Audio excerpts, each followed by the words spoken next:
અંબાજી ગુજરાતનું નહીં પણ ભારત દેશના મોખરાનું શક્તિપીઠ છે।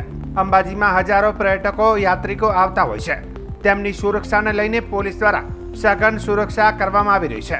અંબાજી મંદિર ટ્રસ્ટમાં ફરજ બજાવતા સુરક્ષા કર્મીઓ પણ સતર્ક રહેવા સૂચનો કરાયા છે। જમ્મુ કાશ્મીરના આતંકી હુમલાની અસર અંબાજીમાં પણ જોવા મળી છે।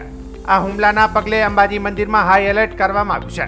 હુમલાને લઈને પોલીસ દ્વારા સઘન ચેકિંગ હાથ ધરવામાં આવી રહ્યું છે। બનાસકાંઠા એસઓજી, ક્યુઆરટી, સઘન સુરક્ષા, ડોગ સ્ક્વોડ, અંબાજી પોલીસ તેમજ BDDSની ટીમો અંબાજી મંદિર તપાસમાં લાગી છે। અંબાજી મંદિરના શંકાસ્પદ જગ્યાઓની વિવિધ અત્યાધુનિક સાધનોની તપાસ હાથ ધરવામાં આવી છે। તેમજ મંદિરની ચોરે તરફ BDDS અને ડોગ સ્ક્વોડથી તપાસ કરવામાં આવી રહી છે। વર્તમાનમાં એક દુઃખદ બનાવ બની ગયેલો, જેમાં આતંકવાદીઓ દ્વારા પર્યટકો પર જમ્મુ કાશ્મીરના પહેલગામ વિસ્તારમાં હુમલો કરવામાં આવેલો અને 26 જેટલા જે પર્યટકો છે એમનું મૃત્યુ થયેલું।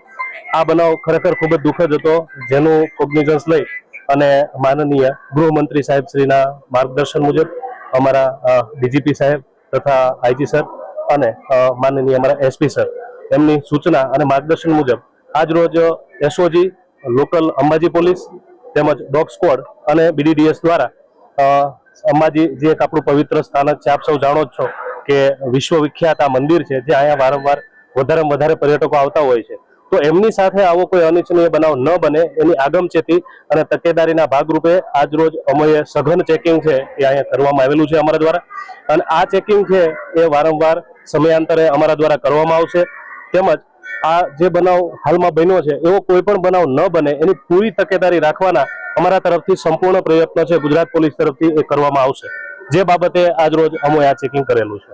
હાલ અમે સંપૂર્ણ મંદિર પરિસર તેમજ મંદિર પરિસરની આજુબાજુનો જે વિસ્તાર થોડો અવાવરું જેવો લાગતો હતો અથવા તો જે ગટરની એવું બધું દેખાતું હતું, તો એવા તમામ શંકાશીલ જે અમને વિસ્તારો કે જગ્યાઓ લાગી એ તમામ અમારા દ્વારા ચેક કરવામાં આવેલી છે, પરંતુ હાલ સુધી એવી કોઈ શંકાસ્પદ વસ્તુ મળી આવેલ નથી।